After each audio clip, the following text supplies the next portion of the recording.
अस्सलामु अलैकुम वरहमतुल्लाहि वबरकातुहू।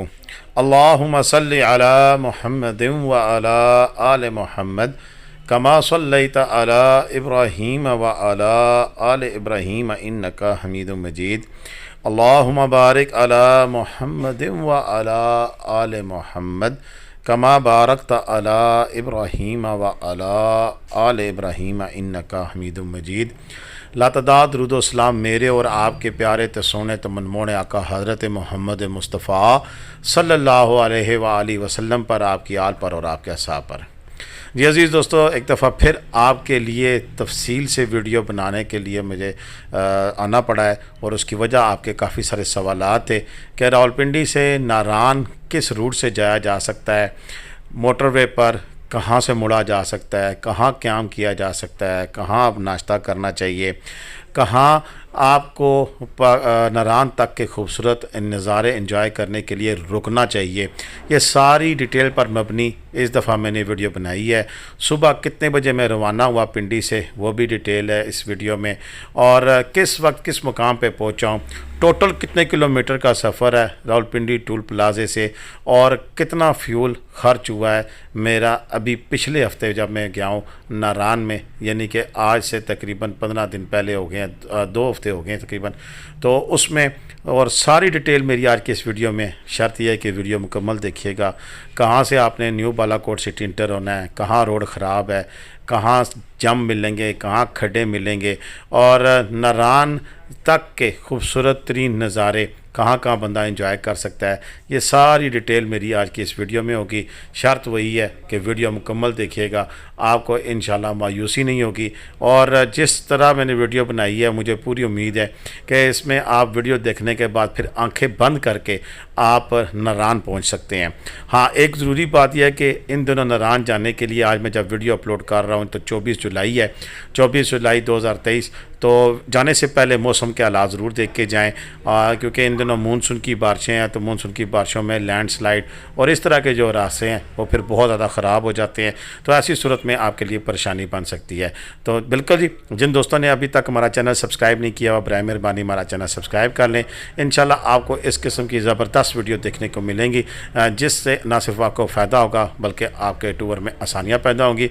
और मेरी यही ख्वाहिश है कि ना सिर्फ पाकिस्तान के तमाम सियाती मकामात के आपको अपडेट दूँ, बल्कि आपके सफ़र को आसान बनाने में अपना किरदार भी अदा करूँ। तो अभी चलते हैं, वीडियो शुरू करते हैं रावलपिंडी से, जब मैंने अपना सफ़र का आगाज़ किया। जी दोस्तों, हम इधर पहुंच गए हैं पेट्रोल पंप पे। यहाँ पर हम फुल करा रहे हैं। और कितने का हो गया? पूरा 4 का टैंक फुल करा लिया अभी हमने, और हमारा सफ़र शुरू हो गया है। 6 सुबह बजे हुए रावलपिंडी से हम निकल रहे हैं नारान के लिए। बाकी बातें रास्ते में होती रहेंगी। अभी चलते हैं नारान। जी दोस्तों, सफ़र तो शुरू हो गया, लेकिन इस सफ़र को हम 3-4 पोर्शंस में तकसीम करते हुए, सबसे पहले इस पोर्शन में मैं आपको बताऊंगा कि जब आप घर से निकलते हैं तो कौन कौन सी चीज़ें आपके पास ज़रूरी होनी चाहिए। एक तो आपके पास आपकी अदवायात अगर आप इस्तेमाल करते हैं तो वो जितने दिन आपने रहना है उससे फालतू ही रखें। बच्चों का अगर जो दूध इस्तेमाल करते हैं वह दूध लाजमी रखें, और उसके अलावा खाने पीने की अशिया, ड्राई फ्रूट वगैरह आपने साथ लाजमी रखने हैं। पिंडी से जब आप निकलते हैं तो हमारा पहला क़याम होता है रावलपिंडी का टूल प्लाज़ा, यानी कि मोटरवे पे चढ़ते साथ ही जो टूल प्लाज़ा आता है, पहली डेस्टिनेशन वो आती है। तो इस पे पहुँचते सारी हमने क्या आपसे बातचीत की वहाँ उसी दिन गाड़ी में, वो आपको सुनाते हैं। दोस्तों, इस वक्त 6:30 हो गए हैं और 6:30 बजे हमने जो हमारा पिंडी का ये लोकल जो टूल प्लाज़ा था, यानी कि अगर आप लाहौर से आए तो जैसे ही पिंडी पे आते हैं तो मोटरवे ख़त्म हो जाती है M2, तो आपने अपना टूल पे करके तो फिर पिंडी नीचे नहीं उतरना है, वहीं से आगे आगे आप पेशावर मोटरवे की तरफ चल पड़ते हैं। हम भी पेशावर मोटरवे की तरफ चल पड़े हैं। हम पिंडी 26 नंबर चुंगी से दाखिल हुए थे और आगे एयरपोर्ट और पेशावर जिधर जा रही है रोड, उसके से फिर हम हज़ारा मोटरवे की तरफ टर्न करेंगे।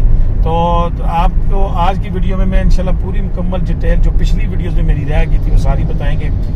इस वक्त तक ये एग्जैक्टली 23 किलोमीटर है जो सा हमारा टूल प्लाजा है मेरे घर से। अब ये इसको निकाल देंगे हम, 24 किलोमीटर टोटल में से निकालना है हमने, ये जहन में रखिएगा। जब एंड पे मैं बताऊंगा जब नारान पहुंचेंगे कि एग्जैक्टली कितने किलोमीटर है। हमने बालाकोट रुकना है थोड़ी देर, और उसके अलावा 80 की स्पीड से हम जाएंगे, इससे ज़्यादा हमने जाना नहीं है। तो टोटल आपको टाइमिंग भी बताएंगे कि 80 की स्पीड से कितना वक्त लगता है बालाकोट में। और यहाँ से आगे आप निकलेंगे तो क़यामत आम जो है वो अब अकला में है, और फिर आगे हज़ारा मोटरवे पे चले जाएंगे तो फिर मनसेरा में है, उससे पहले नहीं है। तो लिहाजा जो भी चीज़ लेनी है, खाना पीना करना है तो इसमें करें। लाहौर से या दूर से जो लोग आते हैं उनसे भी, हम भी, मैंने भी नाश्ता जो है वो बालाकोट जाके करना है। तो हम कोशिश थी सुबह जल्दी निकलें, लेकिन निकलते निकलते इतना टाइम हो गया और इस वक्त हम अब सफ़र हमारा जो है वो शुरू हो गया। तो अभी चलते हैं, रास्ते में आगे आपको बताते चलेंगे। जी दोस्तों, मोटरवे पे आप सफ़र करते रहते होंगे, लेकिन मोटरवे पे सफ़र करने के लिए चंद टिप्स हैं जो कि लाजमी आपने इख्तियार करनी है। एक तो अब आपने नॉर्मल रो पे नहीं जाना है, जहाँ पर वो जिसमें टैग लगा होता है उस गाड़ी वाली लाइन में बिल्कुल भी नहीं खड़ा होना, बल्कि आपने लेफ़्ट मोस्ट पे जाकर आपने गाड़ी से इंटर होना है। और ये जैसे इंटर होते हैं तो अकला का इंटरचेंज है, और इससे आगे फिर आपका मोटरवे पे सफ़र रवा दवा होता है। ये हज़ारा मोटरवे जो है, ये जैसे ही आप शावर मोटरवे पे चढ़ेंगे तो वहाँ से 36 किलोमीटर आगे आएंगे तो हज़ारा मोटरवे आ जाएगा। ये देखें सामने, राइम आगे करें, ये टर्न देखें, ये एबटाबाद हरीपुर वाला जो है यहाँ पर ये 36 किलोमीटर रावलपिंडी टूल प्लाजा से आप आगे आएंगे तो ये फिर आगे आ जाएगा आपके पास। और यहाँ से फिर आप टर्न करते हुए हज़ारा मोटरवे पे चढ़ेंगे। हज़ारा मोटरवे पे आप सफ़र करते हुए जहाँ हज़ारा मोटरवे ख़त्म होगी उसके बाद फिर सी पैक पे आप जाना है। और अभी चलते हैं, आपको हज़ारा मोटरवे की खूबसूरत वादी दिखाते हैं। जी दोस्तों, थोड़ी सी अल्फाज की दुरुस्तगी बड़ी ज़रूरी है। तो ये मोटरवे की वादी नहीं है, मोटरवे की सड़क थी, लफ्ज़ वादी निकल गया, इसके लिए मैं माज़रत ख्वाह। तो मोटरवे पे सफ़र हमारा जारी और सारी है। और मोटरवे पे जो M2 की मोटरवे यानी कि रावलपिंडी से पेशावर तक की जो मोटरवे की स्पीड लिमिट है वो 100 है, और 100 से आप क्रॉस करेंगे तो ज़्यादा से ज़्यादा 120 तक आप जा सकेंगे, लेकिन फिर उसके बाद चलान हो जाएगा। लेकिन मेरा अपना ज़ाती तौर पे मानना है, मैं ज़रा थोड़ी जी बुढ़ी रूह हो गया समझ लो, लेकिन मैं 80 और बहुत उतराई हो जाए तो उसी यानी कि जो RPM है मैं वो 2.5 से ऊपर नहीं जाने देता हूँ। तो वो अगर ख़ुद ही गाड़ी कोई चली जाए उतराई में तो मैक्सिमम जो सी है वो 100, लेकिन 100 से ऊपर मैं कभी भी गाड़ी को ले जाने नहीं देता हूँ। ये बेस्ट स्पीड होती है। इसमें आप देख लें कि सुबह सुबह के औकात में जब मैं कहता हूँ कि अर्ली मॉर्निंग निकलें, ये भी मैं बेटे साथ थे, मेरे थोड़े लेट तैयार हुए, ऐसी कहना रोला पाई रखा तो जल्दी करो, लेकिन फिर भी चीज़ें रखने में काफ़ी टाइम होगा, क्योंकि रात को हमारे मेहमान आ गए थे, रात को हम अपनी गाड़ी तैयार नहीं कर पाए थे। बहरकैफ सुबह 6 बजे निकलें हम, तो आपको बताएंगे कि इसके निकलने का फ़ायदा क्या है। एक तो आप इतने खूबसूरत नज़ारे जो इस वक्त आप देख रहे हैं मोटरवे के ऊपर, ये खूबसूरत नज़ारे आप इंजॉय कर रहे हैं, और इसके साथ साथ मौसम भी बड़ा अच्छा था। और अर्ली मॉर्निंग में हमें AC नहीं लगाना पड़ा, ठंडी ठार हवा थी जिसमें हम खूबसूरत तरीन नज़ारों को एंजॉय भी करते रहे, और बाहर की जो ताज़ा तरीन सुबह के वक्त की हवा थी उससे भी महसूस होते रहे। तो बिल्कुल जब आप भी नारान का सफ़र करते हैं तो इस मोटरवे पर से आप गुजरेंगे, तो आपको भी चाहिए कि रावलपिंडी आप जहाँ से भी आ रहे हैं एज़ अर्ली एज़ मॉर्निंग यहाँ से निकलें। देखिए, अगर आप लाहौर से आ रहे हैं, कराची से आ रहे हैं, जहाँ से भी आ रहे हैं, तो अपना टाइम टेबल ऐसा शेड्यूल करें कि आप जो पिंडी का टूल प्लाज़ा है यहाँ पर आप जल्द से जल्द पहुँच जाएं, और यहाँ से अपना जो सफ़र है फिर वहाँ उसको कैलकुलेट कर लें मेरी वीडियो के हिसाब से कि फिर आपको कितना वक्त आगे दरकार होता है। ये साथ साथ हम अब यही बताते हैं कि ये 7:45 हो गए हैं, और आप देख सकते हैं कि इस वक्त उतराई होने के बावजूद 90 की स्पीड है, और इस स्पीड से हम जो है हमारा सफ़र जारी और सारी है। और इसी स्पीड के साथ हमारा जो पहला स्टॉप होगा वो अगर आप रुकना चाहते हैं तो मनसेरा का जो क़यामत आम है वो है, लेकिन हमने देखा कि एक और क़यामत आम का भी इजाफ़ा हो गया है, उसकी भी हम क्लिपिंग आपको दिखाते हुए जाएंगे कि इसमें आप 2 ऑप्शंस मौजूद हैं आपके पास कि आप रुक सकते हैं और वहाँ पर आप क़यामत आम भी कर सकते हैं। अगर किसी ने थोड़ा रिलैक्स करना है तो उसके लिए भी ऑप्शंस अवेलेबल है। साथ साथ मैं आपको बताता चलूँ कि जब आप आगे जाते हैं, जैसे कि अब यहाँ पर भी आ गई है जो टनल है, टनल के अंदर आपकी जो स्पीड है वो 60 है, वो भी सिंगल ट्रैक के ऊपर। जैसे ये सिंगल ट्रैक है, इसमें जाने वाली टनल अलग है, आने वाली टनल अलग है, लेकिन आगे मनसेरा वाली टनल जो सी है वो डबल है। तो 60 से ऊपर स्पीड ना करें। अमूमन यहाँ इस टनल के बाद या अगली टनल के बाद ट्रैफिक पुलिस वाले यानी मोटरवे पुलिस वाले खड़े होते हैं और ठड़क से चलान कर देते हैं। वैसे भी यहाँ पर आपको स्पीड जो सी सी है वो 60 से ज़्यादा नहीं रखनी चाहिए। 60 स्पीड लिमिट है तो फिर इस लिमिट का ख्याल रखना चाहिए जहाँ जहाँ भी आपको स्पीड लिमिट बताएगी है। आगे जब हम इस मोटरवे से आगे जाएंगे तो फिर आपको आगे की बात बताएंगे कि अगली जो सिस्टम शुरू होगा, यानी कि जहाँ पर आपकी ये मोटरवे मनसेरा जो उनसे हज़ारा मोटरवे की हदूद ख़त्म होगी तो उसके बाद आपके पास क्या लिमिटेशन है और आपके पास कितने इख्तियारात हैं गाड़ी की स्पीड को चलाने के लिए, तो वो भी आपके साथ शेयर करते चलेंगे। यहाँ पर एक चीज़ जो रह गई थी वो मैं आपसे दोबारा डिस्कस कर दूं कि मोटरवे पे चढ़ने से पहले आपने टायरों की हवा भी चेक करानी है। और हमने वो क्लिप नहीं बना सके हैं, बना था पता नहीं क्या तो था मैंने, लेकिन शायद बना नहीं, लेकिन वो भी आपको जिस भी पेट्रोल पंप से लास्ट टाइम टैंक फुल कराएं वहाँ से आपने टैंक फुल कराते साथ ही आपने साथ ये भी देख लेना है कि आपने जो टायरों की जो हवा है वो उसको कम्प्लीटली तौर पे चेक करना है कि वो पूरी होनी चाहिए ताकि मोटरवे पे आपको किसी किस्म का इशू ना हो।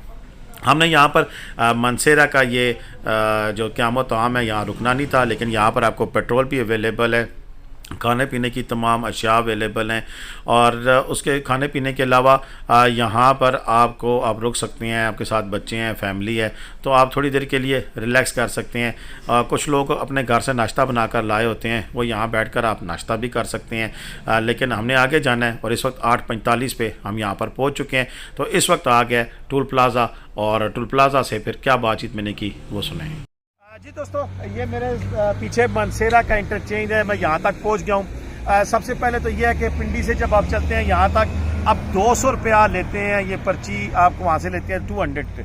सेकंड एक और चीज़ बड़ी है, मैं यहाँ जब पहुँचा हूँ तो मुझे इन्फॉर्मेशन मिली है कि आगे जो मनसेरा की टनल है जो 4 से 5 किलोमीटर लंबी टनल है, पीछे जितनी भी टनल आप 2 क्रॉस करके आए हैं वो टनल जो सी है 2 वे हैं, उनमें भी जो आपकी स्पीड लिमिट है 60 है, लेकिन उसमें फिर भी क्रॉसिंग की एक ऑप्शन होती है। मैं तो नहीं करता होता, आप भी ना किया करें, क्या ज़रूरत है, थोड़ी सी जगह होती है क्रॉसिंग करके कौन सा आगे जाके तीर मारना होता है हमने। लेकिन जो आगे टनल आ रही है, ये टनल मैं आपको दिखाऊंगा, इस टनल में ये एक तरफा ट्रैफिक नहीं है, 2 तरफा ट्रैफिक है और इसमें तो क्रॉसिंग तो सवाल ही नहीं पैदा होता। और दूसरा स्पीड लिमिट बिल्कुल कम रखें, यहाँ पर आए दिन यहाँ पर एक्सीडेंट होते हैं। आप पहली बार आते हैं, मेरे पाकिस्तान के जितने भी टूरिस्ट होते हैं काफ़ी दूर से आते हैं, टनल का एक्सपीरियंस नहीं होता, टनल में क्रॉसिंग बिल्कुल भी ना करें और अपनी जान देखें ना, सबसे पहले अपनी जान की सेफ्टी करनी है तो फिर जाके आपने टूरिज्म करनी है ना। जब आपकी जान ही नहीं सेफ होगी तो फिर किस चीज़ की टूरिज्म होगी। तो ये इंतहाई आगे जो बड़ी खतरनाक जगह जो उनसी है मेरे हिसाब से वो यही है कि ये जो टनल है आगे आने वाली 2 तरफा है, इसमें स्पीड लिमिट का ख्याल रखें। और इससे आगे सी पैक तो जितनी रोड है जो सारी सिंगल ट्रैक है, वो सिंगल ट्रैक पे 60 लिमिट है। कार वालों के लिए स्पेशली मैं बता दूं 60 लिमिट है, 80 पे जाएंगे तो चलान ठोका जाएगा। और वैसे भी स्पीड ना मारा करें यार, आपकी बड़ी मेहरबानी होगी। अभी चलते हैं आगे। लो जी शहजादियों, तुसी मनो ना मनो, साडा काम है दसना। जी हाँ, बिल्कुल मैंने आपको एग्जैक्ट जो चीज़ थी, इन्फॉर्मेशन थी वो बता दी थी। और मैं ख़ुद इसका शिकार हूँ। बंदा मोटरवे पे जा रहा हो तो उसका जहन में यही होता है कि यार पीछे भी 100 लिमिट थी तो आगे भी 100 लिमिट होनी है। और इस मोटरवे में आप देख सकते हैं कि आगे फ्रंट से गाड़ियाँ आ रही हैं और साथ क्रॉसिंग भी हो रही है। और मैंने आपको बता दिया टाइम भी, और हमारी स्पीड लिमिट भी आप देख लें, इधर भी 60 है, इससे भी कम रखें तो बेहतर है, लेकिन 60 स्पीड लिमिट के साथ गाड़ियाँ जा रही हैं।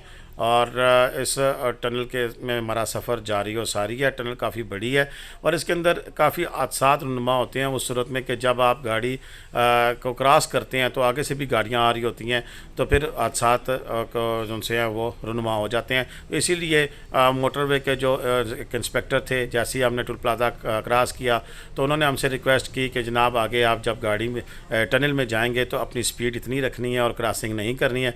तो वो मैंने मैसेज आपको बता दिया जो पीछे आप देख सकते हैं। यहाँ पर जब टनल ख़त्म होती है तो इस टनल से फिर आगे आपका जो वो सी पैक है उसकी रोड शुरू हो जाती है। और यहाँ पर स्पीड लिमिट जैसे मैंने आपको बता दिया है 60 है। और यहाँ पर भी बड़े खूबसूरत नज़ारे हैं जो आप देखते हैं। यहाँ पर तकरीबन कुछ फासला तय करने के बाद जब पहला बोर्ड आपका बालाकोट की तरफ आता है, मैं इससे टर्न नहीं करता हूँ। अमूमन ज़्यादातर लोग, ये सारे लोग नारायण जाने वाले जो टर्न कर रहे हैं इधर से ही जाते हैं, लेकिन चूँकि यहाँ पर फिर सारे इधर से ही जाते हैं तो रश ज़्यादा हो जाता है। तो फिर मैं थोड़ा सा फासला और तय करता हूँ, तकरीबन 1 1.5 किलोमीटर का। तो अगला जो जो शाते का इंटरचेंज का बोर्ड आता है, मैं वहाँ से फिर राइट साइड को टर्न करता हूँ और फिर यहीं से हम बालाकोट सिटी से होते हुए फिर बालाकोट पहुँचते हैं। ये पहला जो आपका टर्न है उसको स्किप करेंगे तो अगला टर्न ये सामने आ जाएगा। ये शाते इंटरचेंज का बोर्ड लगा हुआ है और यहीं से टर्न करते हुए ये सामने आपको बटकड़ाई नज़र आएगी। यहाँ से टर्न करते हुए राइट साइड पे आपने अंदर बालाकोट सिटी वाली साइड पर टर्न कर लेना है। तो चलते हैं, हमने भी टर्न किया और वहाँ से आपको गपशप सुनाते हैं। जी दोस्तों, इस वक्त मैं यहाँ पे खड़ा हूँ और ये शाके इंटरचेंज है, यही है कहना जी? वकास सुपर स्टोर शाके इंटरचेंज पे हम खड़े हैं और यहाँ से ये जो मनसेरा का इंटरचेंज है वो वहाँ से लेकर यहाँ तक पूरे 14 किलोमीटर का फासला है। और 14 किलोमीटर के बाद जब आप आएंगे तो पीछे हम दिखा रहे हैं आपको, यहाँ से आपने टर्न लेना है और मेन निशानी है यहाँ पर ये वकास खान स्वाति सुपर स्टोर है और पीछे बट कढ़ाई है। तो बट कढ़ाई वाले टर्न से आप अंदर होंगे तो सीधे फिर आप न्यू बालाकोट सिटी से होते हुए फिर आगे, ये कितना फासला है जी न्यू बालाकोट सिटी वाला? 3 किलोमीटर आगे उस रोड तक मेन पे चढ़ जाएगा। रास्ता थोड़ा ख़राब है, अभी दिखाते हुए अभी आपको जाएंगे। तो अभी चलते हैं आगे, फिर आगे आपको मेन जो रास्ता है, अभी तक जो सफ़र तय करके हैं बड़ा मज़े का था, अब थोड़ा सा इम्तिहान वाला सफ़र है वो भी तय कर, आगे भी बहुत अच्छा है जी, बेहतरीन सफ़र है। जी दोस्तों, ये वो शाते इंटरचेंज के साथ शाते गांव है ये, और यहाँ इंतहाई खूबसूरत मंजर देखने को मिलता है क्योंकि घने दरख्त हैं और जिसे कह सकते हैं ना कि खालस देहाती ज़िंदगी जो सी है इस इलाके की, उस एक गांव में से हम गुज़र के जाते हैं। इनिशली जब इस रोड पे आते हैं तो आपको रोड ठीक मिलती है, लेकिन जो आप आगे जाएंगे तो रोड की कंडीशन भी आपको दिखाएंगे कि कैसी है। और स्पेशली आगे जब जंप खड्डे आते हैं तो बंदा कहता है कि यार कितना गलत फ़ैसला किया है, लेकिन मजबूरी है कि यहाँ से मोटरवे से अगर आप आएँ तो ये दो जो पॉइंट हैं, जो पहला पॉइंट है या ये दूसरा पॉइंट इससे हम आ रहे हैं, इसके अलावा कोई दूसरा और चांस भी नहीं है। ये पहले पॉइंट से दूसरा पॉइंट उनसे कदरे बेहतर है, लेकिन आगे जाके वहीं पे ये देखें उधर से जो गाड़ियाँ आ रही थी वो यहीं पे आके फिर इस चौक पे मिल जाती हैं जो उधर से आके आती हैं। तो आगे ये रास्ता जो ख़राब है, ये उन भाई साहब ने जो 2.5 किलोमीटर कहा था गलत कहा था, ये फासला थोड़ा ज़्यादा है। हाँ, ये उस कह सकते हैं कि 2.5 से 3 किलोमीटर ख़राब है और बाकी ठीक है, ये इसकी इस हद तक तो ठीक है। लेकिन इस दफ़ा फिर मेरे से रह गया कि मैं वहाँ से आपको किलोमीटर नाप के बता सकता कि कितने किलोमीटर का जो एरिया है वो ख़राब है। लेकिन यहाँ पर ये मैं ज़रूर बता सकता हूँ कि आप को यहाँ पर अगर इस तरह की सामने से गाड़ियाँ बड़ी आ जाएँ और ट्रैफिक कहीं पे ब्लॉक हो जाए तो थोड़ी सी देर इंतज़ार भी करना पड़ता है। लेकिन मौसम जैसे पहले बारिश हुई थी, हम गुजर रहे हैं, तो थोड़ा सा यहाँ पे रोड ख़राब होने की वजह से गाड़ियाँ जब आस्ता जाती हैं तो ट्रैफिक की लंबी लाइनें भी लग जाती हैं। ये पैच जो है इस न्यू बालाकोट सिटी का, ये जब से मैं नारान आना शुरू किया इस मोटरवे के ज़रिए, पहले दूसरे रास्ते से जाते थे, लेकिन जब से इधर से आना शुरू किया है इस रोड की ऐसी सूरत हाल है। और मुझे नहीं पता कि ये न्यू बालाकोट सिटी बनना जा रहा था, ये बेसिकली उन लोगों के लिए बनाया गया था जो कि ज़लज़ले के बाद फिर इस सिटी को डेवलप किया गया था कि बालाकोट के लोग यहाँ आएंगे, रहेंगे और इसको डेवलप किया जाना था। अगर डेवलप होता तो इसकी रोड ठीक हो जाती, लेकिन मुझे नहीं पता कि क्या हालात और वाक़यात और किन वजह से ये रोड अभी तक ठीक नहीं हो सकी है। ये दो जो टर्न थे बड़े इंपॉर्टेंट थे, आप इसको रिवाइंड करें और दोबारा देख लीजिएगा कहाँ से आपने मुड़ना है, क्योंकि ये दो टर्न ऐसे हैं जो बड़े ज़रूरी हैं और शुरू में मैं अक्सर भूल जाया करता था। तो ये बिल्कुल जी, जहाँ तक रोड ज़्यादा ख़राब थी वो भी आपको दिखा दी, जहाँ से रोड ठीक है वो भी आप देख रहे हैं, और आगे भी जहाँ पर थोड़ी सी रोड ख़राब होगी वो भी दिखाते हुए फिर अब हम पहुँच चुके हैं बालाकोट वाली मेन रोड के ऊपर। जी हाँ, ये वो मेन चौक है जहाँ से हमने अब ये जो बालाकोट की पुरानी रोड है उसके ऊपर हम चढ़ चुके हैं। और ये जो फासला हमने तय किया है तकरीबन ये 20-25 मिनट में तय होता है, और क्योंकि रोड ख़राबी की वजह भी है और कुछ और, यानी कि आप कह सकते हैं कि आहिस्ता आहिस्ता आपने जाना होता है। और बाज़ औक़ात आगे जो गाड़ियाँ जा रही होती हैं वो भी आहिस्ता आहिस्ता जा रही होती हैं, क्योंकि पहली दफ़ा जो बंदा आता है उसके लिए अनजान रोड होती है, तो ज़ाहिर बात है अपनी गाड़ी की सेफ्टी करते हुए लोग आराम से जाते हैं। चले जी, ये आगे चौक आ गया, यहाँ से आप राइट साइड पर टर्न करते हुए मुज़फ़्फ़राबाद की जानिब जा सकते हैं। मेरी बड़ी शदीद ख्वाहिश है कि कभी आऊँ तो उस मुज़फ़्फ़राबाद वाले रास्ते से, लेकिन हमेशा जब भी आना जाना होता है तो कोई ना कोई इशू बन जाता है, जिसकी वजह से बस छिक तो फिर यानी कि वो चीज़ें रह जाती हैं। 9:14 और स्पीड इसी तरह आप देख लें कि हमारी कितनी है। और यहाँ पर आके स्पीड फिर 60-50, क्योंकि ये मेन GT रोड टाइप की रोड है और इस पे आगे पीछे राइट साइड पे आबादियाँ हैं, तो यहाँ पर आप स्पीड मार ही नहीं सकते हैं।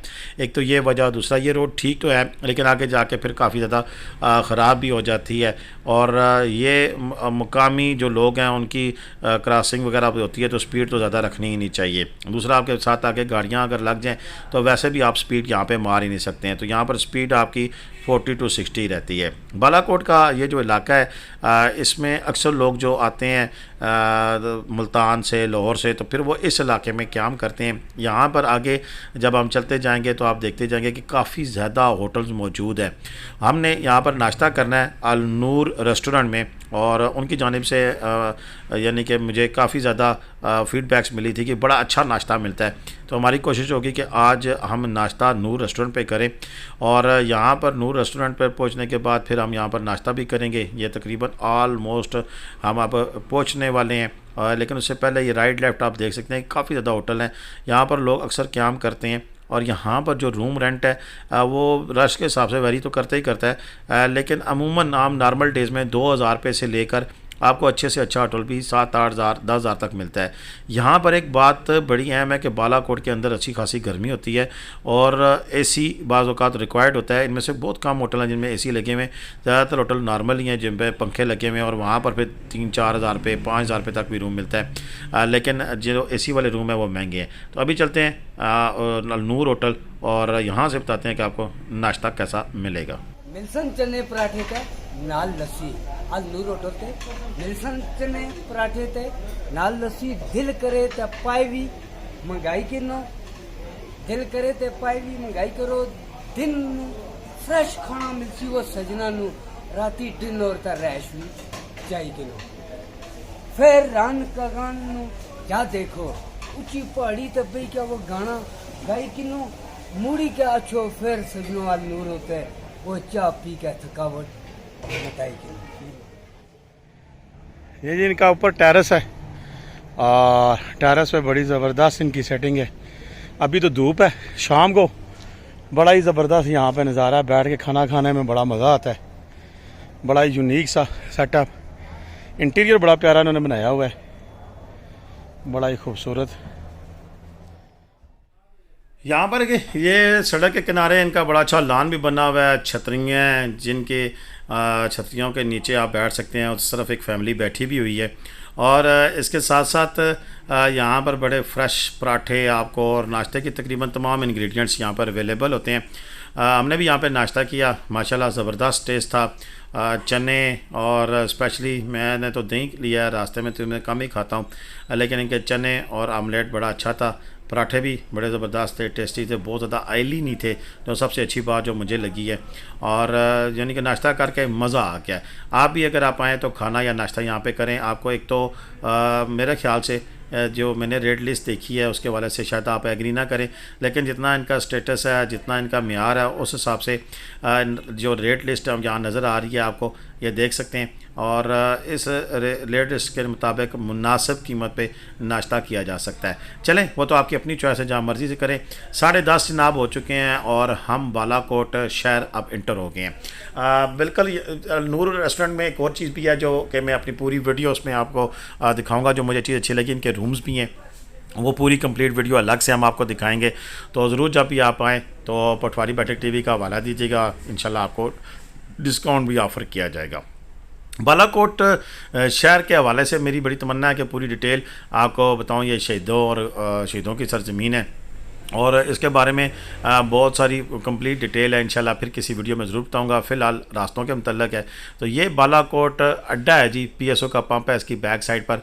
और यहाँ पर अगर आप बालाकोट आते हैं किसी भी हवाले से तो यहाँ से आगे गाड़ियाँ अवेलेबल होती हैं और यहाँ से आपको लेकर नारायण जाने के लिए टोटा IS की सर्विस भी मौजूद है। वैसे तो आप मनसेरा किसी भी लग्जरी गाड़ी में आ सकते हैं और मनसेरा से आगे 700 रुपये का टिकट है नारायण का, तो नारायण आप जा सकते हैं। यह मशहूर पुल है अयूब पुल, जिसके ऊपर से हम गुजर रहे हैं और दरिया के जो हालात हमें बता रहे हैं कि थोड़ा सा गुस्से में है। उसकी मेन वजह कि बारिशें हैं, और बारिशों के बाद आप जब वीडियो देख रहे होंगे तब इसके जोबन होगा और पानी बहुत ज़्यादा, आज मुझे पता लगा कि पानी बहुत ज़्यादा इस दरिया किनार में है। तो आपसे यही गुजारिश है दरिया किनार से थोड़ा सा दूर रहें, और बाकी मैं बताऊंगा क्यों दूर रहें, लेकिन उससे पहले ज़रा मेरी बात जी सुन लें। जब हमने दरिया किनार को क्रॉस किया और बालाकोट से ऊपर की तरफ रवाना हुए। जी दोस्तों, तकरीबन 205 किलोमीटर घर से होके हैं, और अगर अब मैं मोटरवे जिधर टूल प्लाजा है वहाँ से अगर मैं बात करूँ तो इसमें से 15 किलोमीटर निकाल के 190 किलोमीटर का सफ़र है मोटरवे टूल प्लाजा पिंडी से। और इस वक्त 10:38 जिसमें हमने पौना घंटा ब्रेक भी कर लिया है, नाश्ता किया है, और अभी हम रवां दवाएँ आगे नारायण की जानिब, और आपको रास्ते की जो पोजीशन है वो भी दिखाते जाएंगे कि रोड की क्या सिचुएशन है। तो रास्ते में जो भी रोड की सिचुएशन होगी साथ को दिखाते हुए इंशाल्लाह जिस वक्त हम नारायण पहुंचेंगे तो आपको बताएंगे कि कुल कितना वक्त लगा है अब तक हमारी गाड़ी में। जो अभी मैंने रीफिल कराई है गाड़ी यहाँ से बालाकोट से, तो ये तकरीबन पूरा 3000 रुपये का, यानी 11.3 समथिंग इतना पेट्रोल हमारा अब तक का लगा है।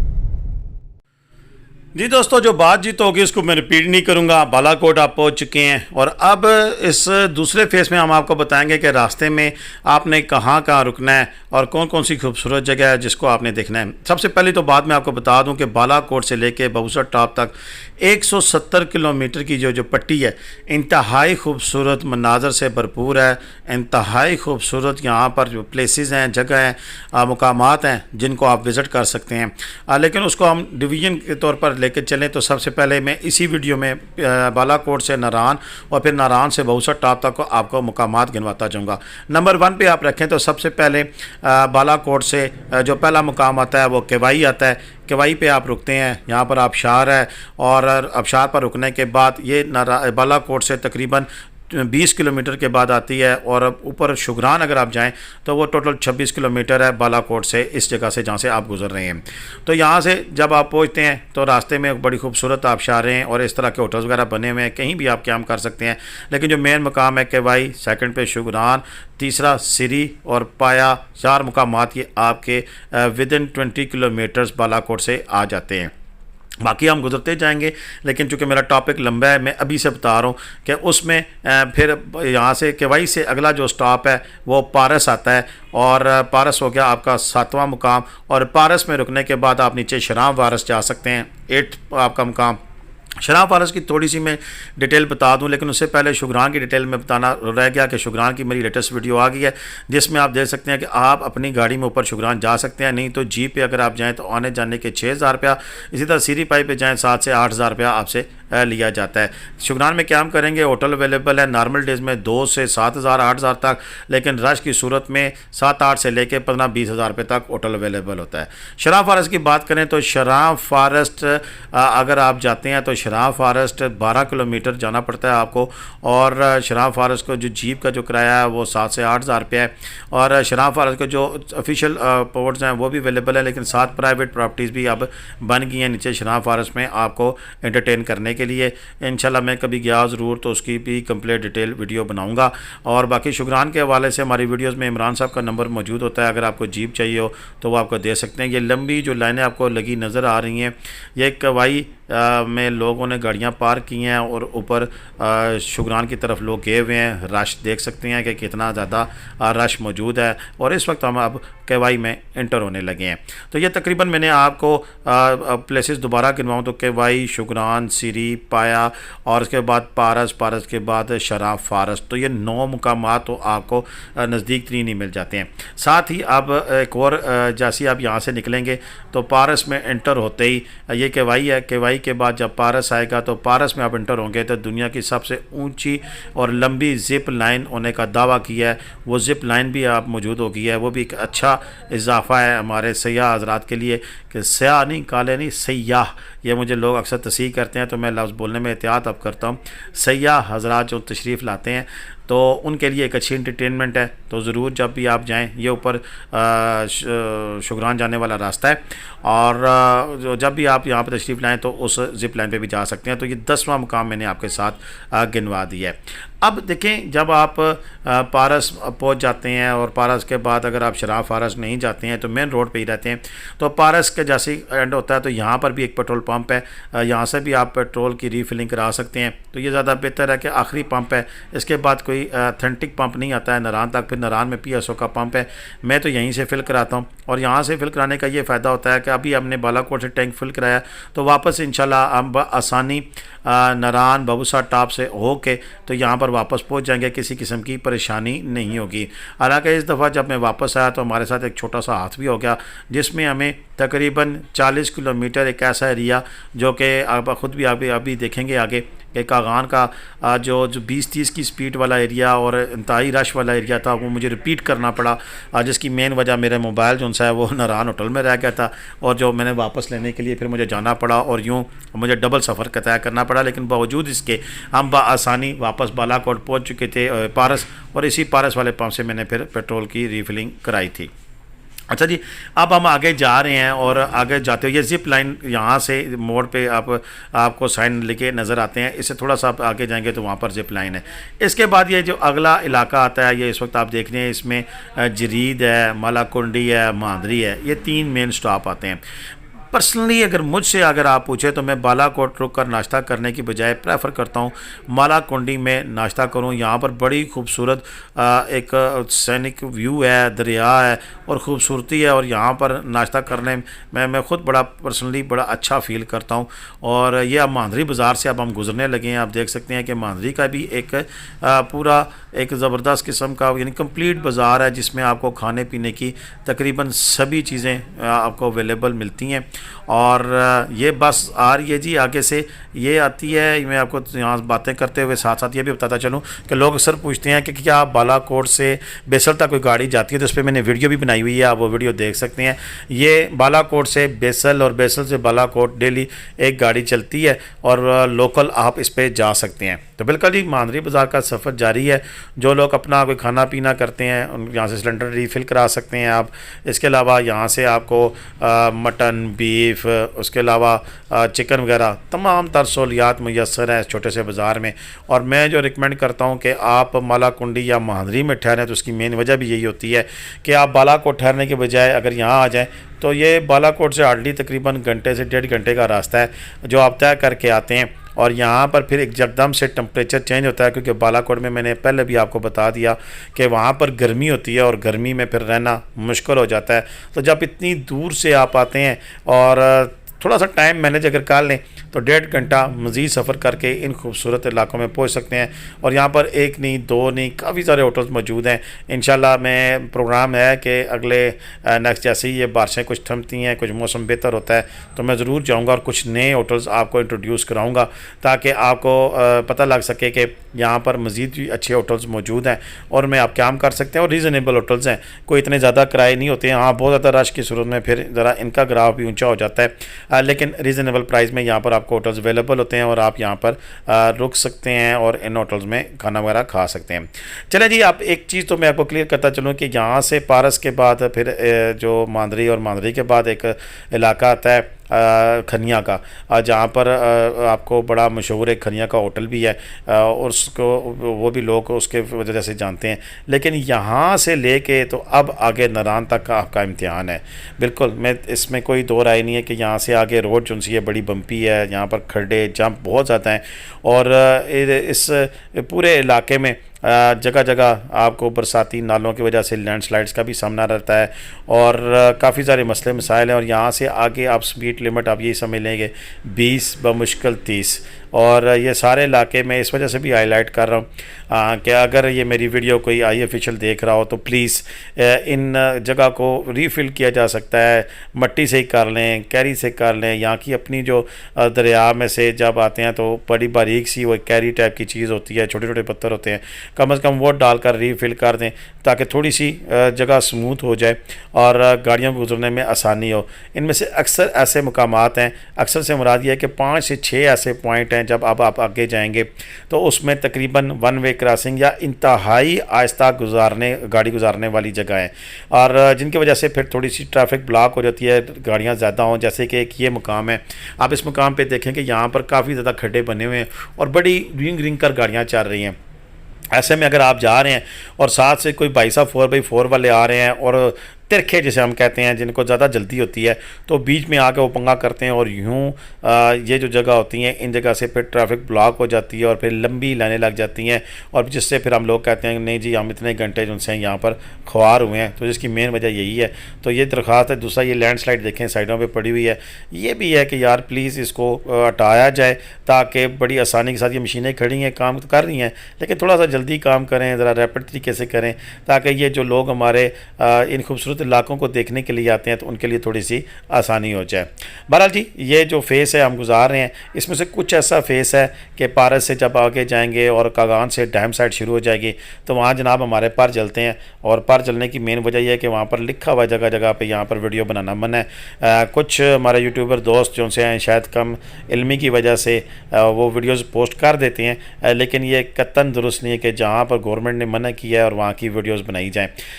बातचीत में आपको मैं बता सकता हूँ कि हाल यही जिन्हें जड़े तुम नज़र आ रहे हैं इसी तरह की रोड ख़राब है और डैम एरिया चूँकि कंस्ट्रक्शन हो रही है वहाँ पे, तो डेफिनेटली वहाँ पर कोई अच्छाई की तो आपको उम्मीद नहीं है। हाँ, अलबत्ता ये है कि उसके साथ पैरेलल एक रोड बनाई गई है, बल्कि बन रही है और उस पर बड़ा तेज़ी के साथ काम जारी है। सुनने में ये आया था कि 8वें महीने में उसकी ओपनिंग हो जाएगी। रब ताला से दुआ है कि अल्लाह करे कि जल्द से जल्द वो रोड ओपन और हम डैम की जो परेशानी है उससे निजात मिल सके, क्योंकि ये डैम का जो इलाका है, बेसिकली मैं आपको बता दूं कि ये जो अभी हम सफ़र तय कर रहे हैं कागान तक का, अभी हम नहीं पहुँचे हैं, तो कागान तक के तो चले जैसे तैसे करके हम पहुँच जाते हैं, लेकिन कागान से नारान का जो 20 किलोमीटर का एरिया है, आप ये समझ लें कि आपकी जो जितना पिछले सफ़र है वो एक जानिब और कागान से लेके नारान तक का जो सफ़र है फिर वो एक जानिब है। ये मैं बिल्कुल वीडियो काटने लगा था लेकिन मैंने नहीं काटी है ताकि आप लोगों को पता लग सके कि ये देखें ये खड्डे जहाँ पे हैं और जब बारिश होती है तो यहाँ पर बहुत ज़्यादा कीचड़ बन जाता है, स्लिपिंग बन जाती है, तो फिर अक्सर गाड़ियाँ यहाँ पर नखरे करती हैं या ड्राइवर उनके ऐसे होते हैं कि वो गाड़ियाँ कैसे गुजारनी है उसको सही तरह से टैकल नहीं कर सकते हैं। यहाँ पर से गाड़ी चलाने की एक और टेक्निक भी मैं आपको बता दूं कि आप किसी भी गाड़ी को फॉलो करते हुए, स्पेशली जहाँ से पानी का फ़्लो बहुत ज़्यादा है, 4 से 5 प्लेसेस हैं यहाँ पर इस पूरी रोड के ऊपर जहाँ से पानी का फ़्लो इतना ज़्यादा है कि वहाँ से गाड़ी इंतहाई एहतियात के साथ गुजारनी पड़ती है। बहरकैफ वो तो मैं बताता हूँ, लेकिन साथ साथ अब हम कागान बाज़ार में पहुँच चुके हैं और यहाँ कागान बाज़ार से पहले एक जगह आती है जिसका नाम है वॉलनट कॉटेज, और जिसकी वीडियोज़ भी मैं बनाता रहता हूँ। अगर आपने कागान में क्याम करना हो तो ज़रूर हमसे रब्ता करें। प्लस नारान में अगर आपने क्याम करना है, अगर आपको नारान जाने के लिए गाड़ी चाहिए, करोला चाहिए, आपको होंडा सिटी चाहिए और इसके अलावा ग्रैंड केबन जिसके आप कहते हैं तो हाई रूफ टोटा, कोस्टर, प्राडो, तो हमारा नंबर स्क्रीन पे मौजूद है। प्लीज़ जो सीरियस लोग हों, जो वाकई जिन्हें गाड़ी चाहिए, वो ज़रूर हमें व्हाट्सएप पे रब्ता करें और व्हाट्सएप पर मैसेज करके इंतज़ार किया करें। ज़रूरी नहीं होता कि मैं जैसे ही आप मैसेज करें तो मैं फ़ौरन जवाब दूँ, क्योंकि अक्सर दोस्त मैसेज करते हैं साथ ही फिर कॉलें करना शुरू कर देते हैं। सर आपसे माजरत है कि मैं कॉल पिक नहीं कर सकता हूँ, मैसेज करेंगे तो उसका रिप्लाई जैसे ही मैं अवेलेबल हूँगा आपको रिप्लाई करेंगे। हाँ, अलबत्ता सर्विसेज इंशाल्लाह हमको जो देंगे इसमें आपको किसी किस्म की परेशानी का सामना नहीं करना पड़ेगा। आपको ईज़िली रेंट की गाड़ी भी अवेलेबल होगी और प्लस आपकी होटल बुकिंग का भी हम इंतज़ाम कर सकते हैं। लेकिन ये मैं फिर रिपीट कर रहा हूँ कि ये वीडियो जब अपलोड हम कर रहे हैं आज 24 जुलाई को, तो आने वाले दिनों में 9वीं 10वीं मुहर्रम भी है। उसके वाले से भी मैं आपको ब्रेकिंग न्यूज़ दी। तो इस पूरे रूट के ऊपर यानी कि मोटरवे तो मोटरवे है और मोटरवे के बाद भी बालाकोट से लेकर बाबूसर टॉप तक कहीं भी कोई भी प्रोसेशन नहीं है, जुलूस नहीं है। अहले तशरीह के जो मुक़द्दस अयाम होते हैं और मैं वो उनकी आज़ादारी के लिए वो रोड्स के ऊपर जुलूस होते हैं, लेकिन इस बेल्ट में नहीं है। हाँ, उनजा स्कर्दू बंद होगा, शारा कराक्रम बंद होगी, लेकिन ये बेल्ट खुली होगी। 9वीं 10वीं को भी आप तशरीफ़ ला सकते हैं जो लाना चाहते हैं, लेकिन आप मौसम की सूरत हाल को देखते हुए तशरीफ़ लाएँ और ये ना हो कि आप आएँ और आगे मौसम ऐसा हो कि रास्ते में आपको लैंडस्लाइड या ब्लॉकेज मिले। उसके लिए आप ताज़ा तरीन अपडेट्स हमारे चैनल पर देखते हुए तशरीफ़ लाएँ। ये जी हम पहुंच गए हैं इस वक्त कागान शहर से आगे निकले हैं और आगे निकल कर रजवाल पहुंच चुके हैं। यहाँ पर भी हमारे पास बड़े ज़बरदस्त वालनट कॉटेजेज़ हैं, सॉरी वालनट नहीं, यहाँ पर लूना कॉटेजेज़ हैं। और अगर कोई दोस्त यहाँ पर रुकना चाहें तो यहाँ इस मोड़ से थोड़ा सी आगे बड़ी ज़बरदस्त रिहाइश आपको VIP किस्म की अवेलेबल है, वो भी आपको हम दिलवा सकते हैं। यहाँ पर रोड बहुत ज़्यादा ख़राब है और स्पेशली बारिश में बंदे को पता नहीं लगता है कि यहाँ पर पानी बहुत ज़्यादा होता है कि कहाँ पर खड्डा है, कहाँ पर नहीं है। तो उसके लिए अगली गाड़ी के टायर्स को फॉलो करते हुए आप जाएंगे तो इंशाल्लाह आपको परेशानी नहीं होगी। चलें जी, मैक्सिमम तकरीबन आप देख चुके हैं हमारी वीडियो का हिस्सा, और इससे आगे जैसे मैंने आपको बताया कि कुछ हिस्सा ऐसा है कि जिसकी वीडियोज़ हम अपलोड नहीं कर सकते हैं, वो डैम का एरिया है, और वहाँ से आपने फिर अपनी मदद आपके तहत ही गुजरना है। उस पर एक चढ़ाई है इंतहाई और एक इंतहाई उतराई है, और बारिश में स्पेशली वहाँ पर थोड़े से लोगों को मसले मसाइल होते हैं। अदरवाइज़ ठीक ही है रास्ता, बस इसी तरह का है जिस तरह का अब आप देख रहे हैं। इसी स्पीड में आपने डैम एरिया में से भी गुजरना है, और इसी स्पीड से गुजरते हुए आप फिर नारान जा पहुँचेंगे। यहाँ पर फाइनल वर्ड्स हैं जी। इसमें अब हम थोड़ा सा बात बता दूँ कि नारान के अंदर आप जब पहुँच जाते हैं तो कागान इट्सल्फ एक चीज़ आ गई, 11वीं जगह थी, फिर नारान शहर आ गया। उसके अलावा झील सैफ अल मलूक है, और वहाँ पर 4200 में आप गाड़ी करके जीप करके जा सकते हैं। लालाजार 4200 में जीप करके जा सकते हैं। इसके अलावा आप अपनी गाड़ी पे नारान से आगे बटाकुंडी एक मुकाम आता है, बड़ा खूबसूरत जगह है, वहाँ पर जा सकते हैं। बटाकुंडी तकरीबन 18 किलोमीटर है। इसके बाद आप आगे बड़वाई, उससे 8 किलोमीटर आगे 28 किलोमीटर नारान से बड़वाई इंतहाई खूबसूरत जगह है, जिसकी वीडियोज़ इंशाल्लाह मैं खुद आपको दूंगा। मैं खुद वहाँ पे रुका था, छोटा सा बाज़ार बन गया है। जो लोग रश खप तंग से तंग होते हैं और वहाँ नहीं जाना चाहते हैं, ये वो पानी वाली जगह जहाँ पर मैं कहता हूँ कि अगली गाड़ी के टायर्स को फॉलो करते हुए आप जाएं। और बात को कंटिन्यू करेंगे जी आगे बड़वाई, और बड़वाई में आप क्या कर सकते हैं। इसी तरह बेसल में मून रेस्टोरेंट के बिल्कुल सामने जो लोग जाते हैं उनको पता है, और वहाँ पर पार्क होटल है, वहाँ पर जाएं, बड़ा ज़बरदस्त आपकी राइश मिल सकती है। वहाँ कर की वीडियो में आपको दिखाऊंगा। इसके अलावा बाबूसर टॉप, गट्टी दास, ये इटसेल्फ बड़ी खूबसूरत जगह है। इसके अलावा इनसे मुलेका काफ़ी सारी ऐसी खूबसूरत जगह हैं, मसलन बड़वाई की जो वादी है उसमें अगर आप रहें तो बड़ा खूबसूरत इलाका है, वहाँ पर आप इंजॉय कर सकते हैं। चलिए जी, अब नारान हम पहुँचने लगे हैं, और नारान से पहले एक साउंड बाइट है जो कि हमने वहाँ पर बनाई थी, वो आपको सुनवाते हैं, और उसके बाद फिर वीडियो को एंड करेंगे। मैं शुक्रिया अदा करता हूँ जिन्होंने अभी तक हमारी वीडियो में हमारा साथ दिया। जी दोस्तों, इस वक्त 2:02 हो गए हैं, और 284 किलोमीटर, यानी कि मेरे घर से जब से मैं चला हूँ तो 285 किलोमीटर है नारान। और नारान बस अब मैं छपरा क्रॉस कर रहा हूँ, बस इस पैच से गुजर कर हमने सीधा नारान चले जाना है।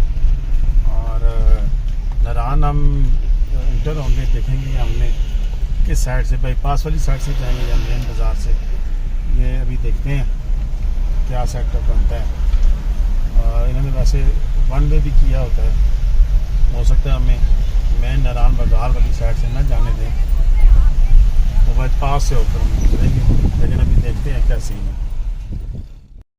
जी दोस्तों, टूल प्लाजे से लेकर नारान बाज़ार तक का जो कंप्लीट सफ़र है वो तकरीबन 270 के करीब बनता है किलोमीटर के।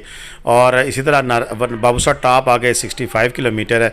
और यूं अगर आप अपनी गाड़ी में जाते हैं होंडा सिटी में तो तकरीबन पिंडी से आने जाने का तकरीबन 15,000 रुपये का फ्यूल है। और इस तरह मुख्तलिफ़ गाड़ियाँ हैं जो कि 15 से 20,000 रुपये के दरमियान जो फ्यूल है वो खर्च होता है। और इसमें थोड़ा सा आप रिज़र्व रख लें 5,000 रुपये का, अगर मकामी तौर पर आप कहीं आते जाते हैं तो वो फ्यूल इस्तेमाल हो सकता है। तो तकरीबन हमारी आज की शर्तें सारी पूरी हुई। मैंने आपको फ्यूल भी बता दिया, रोड की सारी कंडीशन बता दी, और तकरीबन आपको 6 घंटे का वक्त दरकार है पिंडी से नारान अगर रश ना हो। और अगर आप रुकते हुए जाते हैं तो 8 घंटे आप रखें। और नारान से बाबूसर टॉप का जो रास्ता है वो 3.5 घंटे में तय होता है। अब हमारा काम डमांची में है, हम यहाँ रुके हैं, यहाँ के होटल की बुकिंग भी चाहिए हो तो हमसे रब्ता करें। मुझे इजाज़त दीजिएगा। पाकिस्तान जिंदाबाद, पाकिस्तान पाइंदाबाद। जीते रहे, खुश रहें, बात रहे, अपनी दुआ में याद रखिएगा। कमेंट्स करना नहीं भूलिएगा।